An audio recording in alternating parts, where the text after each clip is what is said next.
ऐसी खबर की जिसके बारे में शायद आपने ना सुना हो, लेकिन ये चल रहा था और आखिरकार इसमें भारतीयों के कई भारतीयों के परिवार वालों को राहत मिली है। ये खबर दरअसल म्यांमार से जुड़ी है। म्यांमार में साइबर क्राइम का गढ़ है, आपको मालूम है ये? तभी मैंने कहा ना कि शायद ये खबर आपको पता भी ना हो। म्यांमार में अवैध ऑनलाइन स्कैम सेंटर में 300 भारतीयों को थाईलैंड के रास्ते वापस लाया गया है। अब जिस तरह के फ्रॉड कॉल्स आ जाते हैं या फिर ऑनलाइन जॉब का ऑफर आ जाता है, तमाम तरीके के फ्रॉड के आते हैं, तो इस तरीके से जो है एक तरीके का कॉल सेंटर वहां चल रहा था और इस तरह से भारतीय उसका शिकार हो चुके थे। और अब सरकार जो है उन भारतीयों को, क्योंकि वो वहां विक्टिम थे, उनको वापस लेकर के आई है। इंटरनेशनल लेवल पर यह कार्रवाई की गई जिसमें करीब टोटल जो संख्या थी वो 7,000 विदेशी नागरिक हैं जो जगह जगह से पहुंचे थे, झांसा दिया गया था, जिनमें ज्यादातर चीनी नागरिक भी हैं। म्यांमार के स्कैम सेंटर में लोग कैसे फंस जाते हैं, चीनी अपराधी गिरोह जो उसे चलाता है वो ये कैसे काम कर रहा है, किनको निशाना बनाया जाता है, ये जो भारतीय जो है वो जॉब के चक्कर में निशाना बन गए। म्यांमार के के पार्क में ऑनलाइन ठगी का एक बहुत बड़ा अड्डा चल रहा था। फिर इनको यूज किया जाता है ऑनलाइन फ्रॉड के लिए, यानी कि ऑनलाइन ट्रांजैक्शन के लिए, इंटरनेट की धोखाधड़ी के लिए। इसका आज हम पूरे तरीके से खुलासा करेंगे, तमाम मेहमानों से बात करेंगे आखिरकार ये क्या रैकेट है और अब भी ये शायद चल रहा हो या फिर इस पर नकेल कसी जा सकती है, हम बात करेंगे। लेकिन उससे पहले रिपोर्ट।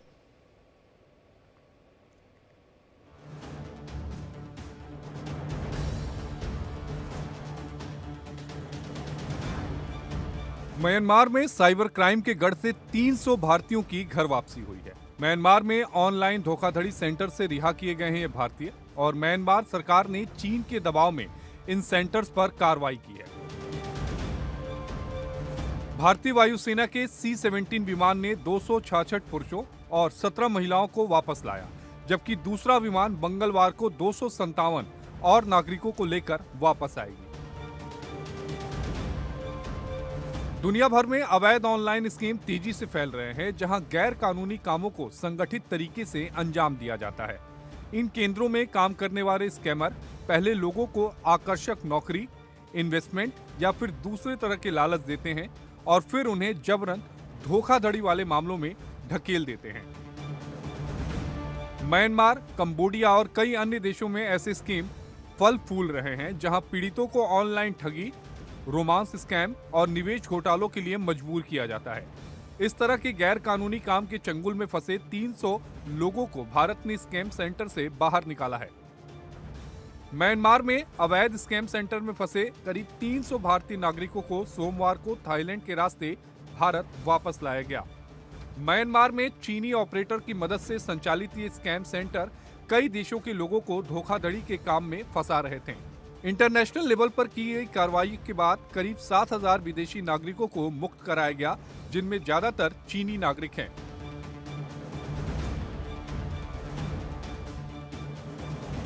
म्यांमार के अपराधग्रस्त सीमावर्ती इलाकों में ये ठगी के केंद्र बड़े पैमाने पर एक्टिव हैं। यहाँ लोगों को अच्छी नौकरी का झांसा देकर बुलाया जाता है, लेकिन वहाँ उन्हें ऑनलाइन धोखाधड़ी जैसे रोमांस और इन्वेस्टमेंट स्कैम में काम करने के लिए मजबूर किया जाता है। इतना ही नहीं, कई लोग शोषण और दुर्व्यवहार का शिकार भी हो जाते हैं। चीन अब तक 2000 से ज्यादा नागरिकों को वापस ला चुका है और इन सभी को अपराधी मानते हुए हथकड़ी लगाकर लाया गया। चीन इस स्कैम नेटवर्क को खत्म करने के लिए बड़े स्तर पर कार्रवाई कर रहा है। Bureau report, India daily.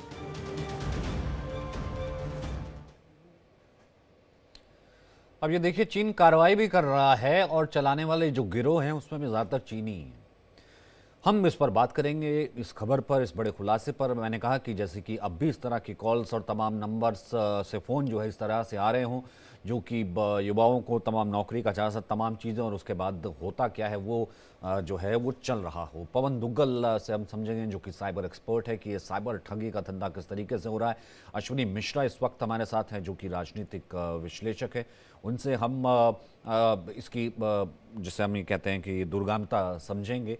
Retired major general VK. Datta है, क्योंकि जिस तरीके से वहाँ टॉर्चर किया जा रहा था, अब चीन भी मौजूद है। हमारे साथ दीपक वोरा सर हैं आई होप कि आपकी ट्रेन जो है रात को ठीक तरीके से पहुंच गई और आप हमारे साथ मुखातिब हो रहे हैं दीपक वोरा सर। कल आप मैं ट्रेन सही में पहुंच थे। गया था, सिग्नल नहीं पहुंचा था, हाँ बाकी बिल्कुल सब ठीक था। ठीक है सर। फिर मैं आज से शुरू करता हूँ मिस्टर वोहरा। अब ये बेसिकली मतलब ठीक है, मैं साइबर तरीके से इसे समझूंगा कि ऑनलाइन कैसे चल रहा है। ये 300 भारतीय लाए गए हैं, जाहिर सी बात है म्यांमार की सरकार से जो है वो बात तो हुई होगी, तमाम चीज़ें हुए होंगे, तमाम डिप्लोमेसी के जरिए सब हुआ होगा।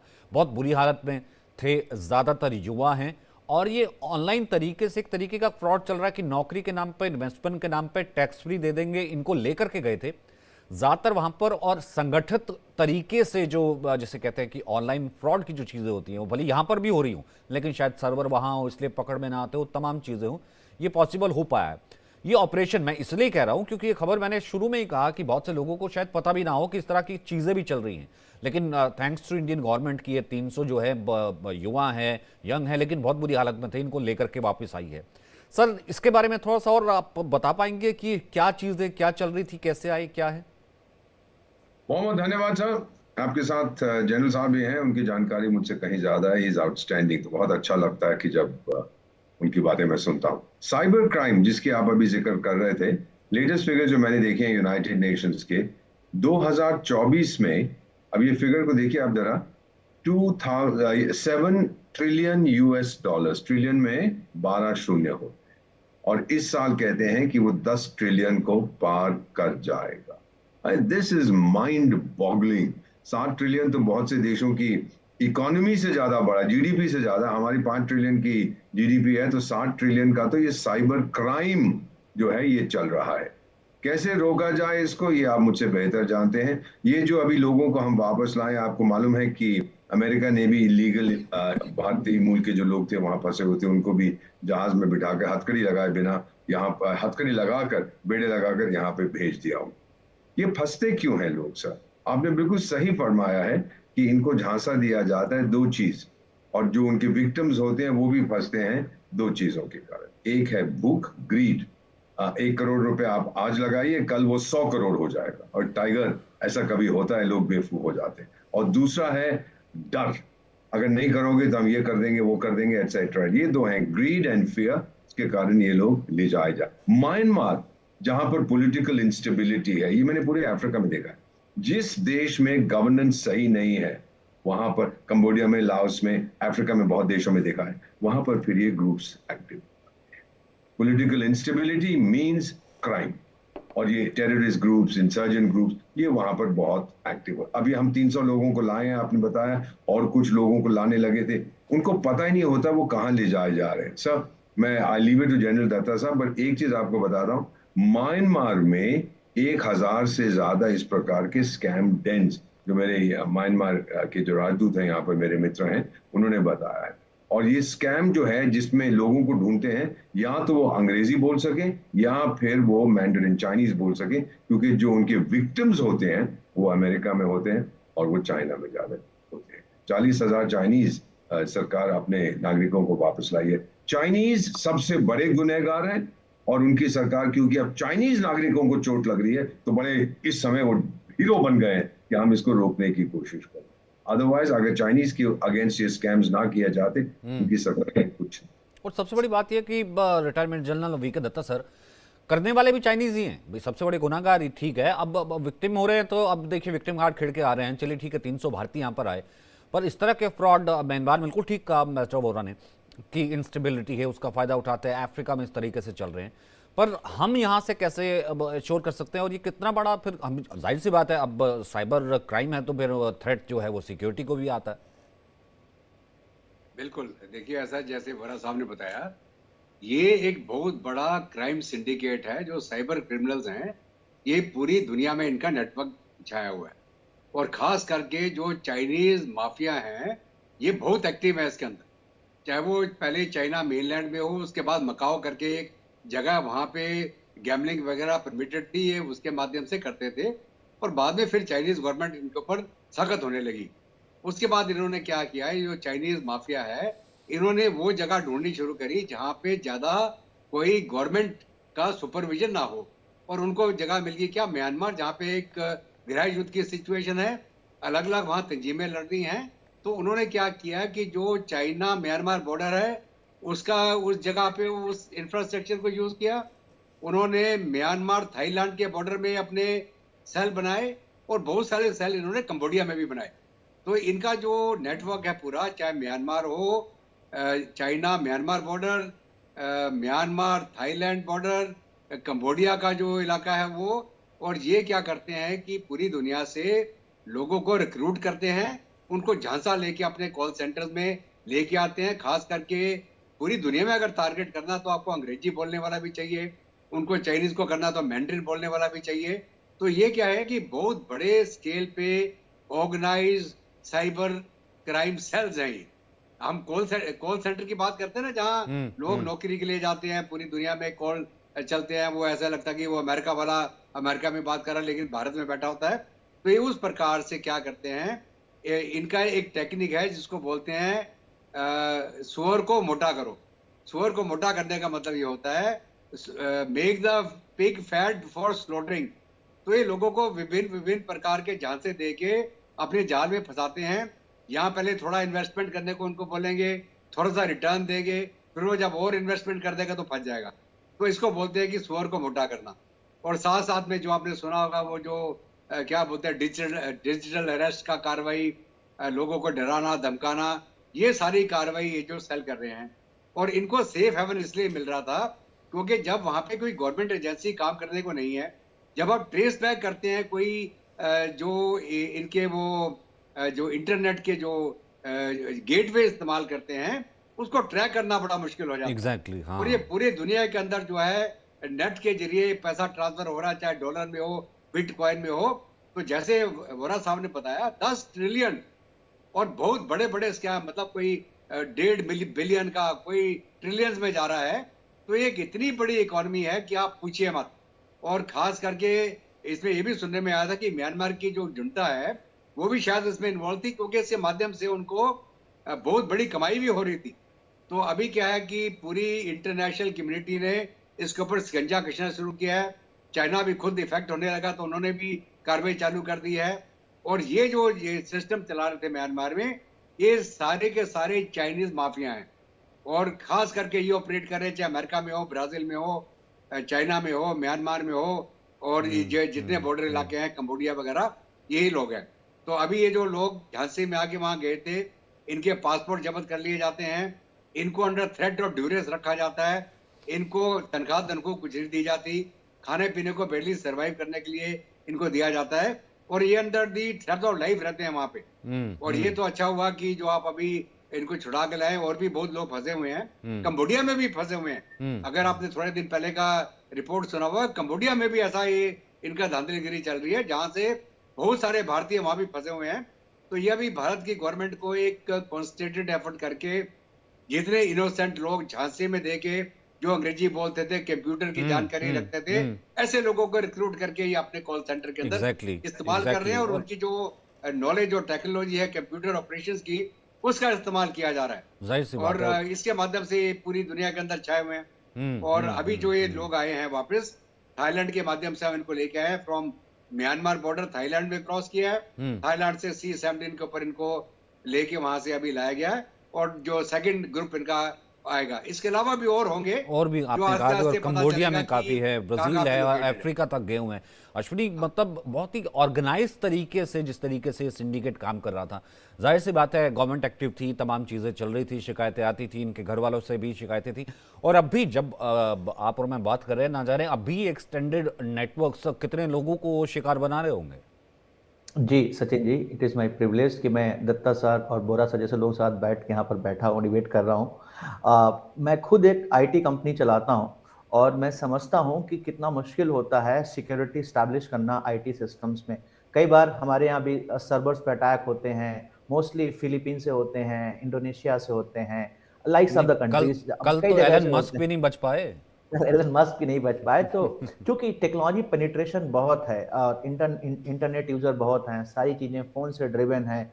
और जैसा हमारे बोरा साहब ने कहा कि ग्रीड सबसे पहला स्टार्टिंग पॉइंट होता है इन सब चीजों का। ग्रीड जब हमको दिखता है कि 5 मिनट में 5 रुपए के 10 रुपए कर लो, या आपकी लॉटरी लगी है। कई बार मेरे पेरेंट्स का फोन आता है मेरे पास और बोलते हैं कि ऐसा मैसेज आया है, क्या बोलते हो, हमारी किस्मत खुल गई क्या कि 15 लाख रुपए मिलेंगे हमको। तो मैं उनको समझाता हूँ कि कोई आदमी किसी को फ्री में पैसे क्यों देगा। तो मुझे लगता है कि कहीं ना कहीं जब टेक्नोलॉजी इवॉल्व हो रही है, अवेयरनेस इवॉल्व हो रही है, आईटी पेनिट्रेट कर रहा है, तो ये सरकार की जिम्मेदारी बनती है, गवर्नमेंट की प्राइमरी रिस्पॉन्सिबिलिटी बनती है लोगों को अवेयर कराना। मुझे लगता है कि सिर्फ फोन की कॉलर ट्यून सेट करना इज नॉट गुड इनफ। आपको अलग अलग प्रोग्राम चलाने होंगे, लोगों से बात करना होगा, लोगों को समझाना होगा कि साइबर फ्रॉड कैसे हो सकते हैं, through content, through movies, through lot of various channels. हमारे पास एक जमतारा नाम की एक वेब सीरीज भी आई थी जिसने लोगों को एजुकेट करने की कोशिश की थी। बट साइबर क्राइम इंडिया का प्रॉब्लम नहीं है, वर्ल्ड वाइड है और इंडिया के लोगों को एजुकेट करना होगा। एक बहुत महत्वपूर्ण बात है सचिन जी इसमें कि ये इशू अभी से नहीं है, 3-4 साल से अलग अलग मीडिया आउटलेट्स, मीडिया चैनल, पत्रकार, सिविल सोसाइटी के लोग इस विषय को उठाते रहे हैं। और मुझे लगता है कि गवर्नमेंट थोड़ा अगर प्रोएक्टिवली काम करे तो ये 300 नहीं, शायद वहां पर मुझे लगता है 3000 होता है, 30,000 लोग भी फंसे हों जो और निकाले सिर्फ जा वहाँ नहीं है ना, सकते हैं। और सिर्फ वहाँ नहीं है, पवन मुगल भी हमारे जी साथ जुड़ गए हैं। जी हाँ, सिर्फ वहाँ नहीं है, आसपास के, हाँ, ये जी। अनस्टेबल कंट्रीज में। तो लेकिन मुझे पवन लगता है मुगल, कि हाँ, जी मैं एक कमेंट उनसे ले लेता हूँ, फिर मैं आ जाऊँगा आपके पास वापस। जी अब पवन जी, फिर इसका क्या साइबर क्राइम का, अब ये कह रहे हैं कि रिसेंटली बहुत बड़ा है, 300 चलिए वहाँ से वापस आ गए। अब वो हंगर और फियर, जाहिर सी बात है ये फैक्टर होता है। एक तो हंगर, भाई आपको इन्वेस्टमेंट करवा देंगे, फलाना है, बिटकॉइन है, ये चीज़ है, ले जाते हैं वहाँ, कॉल सेंटर है, इनको बना लिया और किस तरीके से किस हालत में थे, और ये हज़ारों में है, असल में चाइनीज ऑपरेट कर रहे हैं। मतलब इसका कुछ है ही नहीं। आप यूं देखिए, ये तो आप किसी वेबसाइट पे अगर सपोज XYZ वेबसाइट पे जो आपके होम यूटिलिटी की है कि पाइपलाइन, गैस पाइपलाइन का आपने कोई ऑनलाइन बिल भी भरना है, तो आज अब कई बार ऐसे लगता है कि उसमें भी नंबर डाला तो वो भी सेफ नहीं है, वो भी कहीं से कहाँ चला गया आपको पता ही नहीं, कौन से सर्वर से, और पैसे जो है वो 2-3 बार निकल गए। खैर, ये तो लड़के थे जो इस तरीके के ऑर्गेनाइज्ड, जिसे कहते हैं, शिकार हुए, जहाँ से में थे वहाँ से ये वापस आए हैं। पर क्या ये इतना ज्यादा विशियस सर्कल है कि इससे बाहर निकला ही नहीं जा सकता? देखिए, कहीं ना कहीं आपको ही जागरूक रहना पड़ेगा। आप ही स्वयं साइबर सुरक्षा को अपने जीवन जीने की शैली के स्वरूप में जब तक अडॉप्ट नहीं करेंगे तब तक कुछ नहीं होने वाला। क्यों? क्योंकि थोड़ी सी भी सावधानी हटेगी तो दुर्घटना जरूर घटेगी। लिहाजा हम लोग जो फॉर ग्रांटेड ले लेते हैं कि साहब हर चीज में फीड करना है, भाई देख तो लीजिए कौन से प्लेटफॉर्म पर है, क्या वो ऑफिशियल वेबसाइट है या नहीं, क्या वो लिंक दिया है वो किसी साइबर क्रिमिनल ने तो नहीं दिया है, क्या वो लिंक जो है कोई फिशिंग लिंक तो नहीं है, क्या आपका झांसे से आपके पर्सनल डेटा को एकत्रित कर दुरुपयोग करने का प्रयास तो नहीं किया जा रहा, क्या आपको साइबर क्राइम का शिकार बनाने का प्रयास तो नहीं किया जा रहा। तो तमाम सारे पहलू हैं जिनको हमें कंठस्थ करना पड़ेगा, अपने स्मरण में रखना पड़ेगा और सतर्क और सावधान रहना पड़ेगा। तभी हम आगे आने वाले समय में अपने आप को सशक्त और सुरक्षित रख पाएंगे, अपने डेटा का संरक्षण कर पाएंगे। वरना हम लगातार पाएंगे कि हम साइबर क्राइम के शिकार होते जा रहे हैं। नहीं, फिर इसको आप पंचोर कैसे करेंगे सर? हर ऐप है, हर ऐप में इंफॉर्मेशन आपने डाली हुई है। फ़ोन के बारे में कहा जाता है कि कुछ भी कर लीजिए, जो पासवर्ड लगा लीजिए, फ़ोन तो कहीं ना कहीं already data has been shared. तो और फिर बड़े से बड़े हमने देखा है कि सर मैं डेबिट कार्ड का इस्तेमाल नहीं करता जी, मैं ऑनलाइन नहीं करता, उनके देखा कहीं पैसे निकल जाते हैं। ये फिर किस तरीके से पॉसिबल हो जाता है? ये ऑर्गेनाइज इतना क्राइम पवन सर कैसे चल रहा है? फिर मैं आता हूँ मिस्टर वोरा के पास। देखिए, ये क्राइम इसलिए चल रहा है क्योंकि साइबर क्राइम अब एक बहुत ही विकराल स्वरूप ले चुका है। कोविड-19 के बाद golden age of cyber crime, यानी कि साइबर क्राइम का स्वर्णिम युग प्रारंभ हो चुका है। हमें समझना होगा कि इस नए साइबर वर्ल्ड ऑर्डर में जिसमें हमने कदम रखा है, साइबर क्राइम हमारे लिए आजीवन का एक लाइफ कंपेनियन बनने वाला है। तो इसलिए हम ये उम्मीद करें कि साइबर क्राइम हट जाएगा, हम सुरक्षित हो पाएंगे, हमें नुकसान नहीं होगा। हमारी उम्मीदें गलत होंगी। हमें तो इस बात को मान के चलना है कि साइबर क्राइम हम लोगों की जिंदगी का अहम हिस्सा बन के रहेगा। लिहाजा जितनी जल्दी हम अपने सतर्क हो पाएंगे, सावधानी बरत जाहिर सी बात है, एजुकेट हो पाएंगे, शेयर कर पाएंगे, उतना ही इससे बच पाएंगे। लास्ट कमेंट आपसे लेता हूँ, मेरे पास सिर्फ 40-50 सेकेंड्स। एम्बेसडर वोरा कि बड़े बुजुर्ग इसके बारे में ये कह देते हैं, हमने अब तो ये एक this is the golden truth, ये एक जैसे क्या कहते हैं कि आपके ज़िंदगी का हिस्सा तो रहेगा ही, आपको एजुकेट होना, जैसे पवन जी ने कहा। तो इसका मतलब वो कहते हैं कि फिर तो कैश इकॉनमी ठीक है, बस जेब में कैश रखो, वहीं दो और वहीं से पेमेंट करो। पवन दुगल साहब की मैं बहुत इज्जत करता हूँ. He is one of our leading experts in the cyber security area. So thank you very much Duggal साहब, आपने ज्वाइन किया. जो आप अभी कह रहे हैं, जो आपकी बुजुर्ग, मेरी 74 साल की उम्र है, मैं बता देता हूँ. वो जमाना बड़ा अच्छा था. बैंक जाओ, चेकबुक लेके, बैंक मैनेजर चाय भी पिलाता था, कैश लेके घर वापस आ गए. ये कहाँ क्रेडिट डेबिट कार्ड और इसमें भीम और पेटीएम और गूगल गूगल में कहाँ फंस रहे हैं. I think we should head back to that golden age of personal interaction in the bank. बहुत बहुत शुक्रिया आप सभी का मेरे साथ जुड़ने के लिए. वक्त मेरे पास लिमिटेड होता है, लेकिन कोशिश रहती है कि उस सब्जेक्ट को छुआ जाए जो कहीं ना कहीं आपसे जुड़ा हुआ है. पवन सर, जुड़ने के लिए बहुत बहुत शुक्रिया. और साथ ही साथ अश्विनी और दत्ता सर, आपका भी बहुत बहुत शुक्रिया.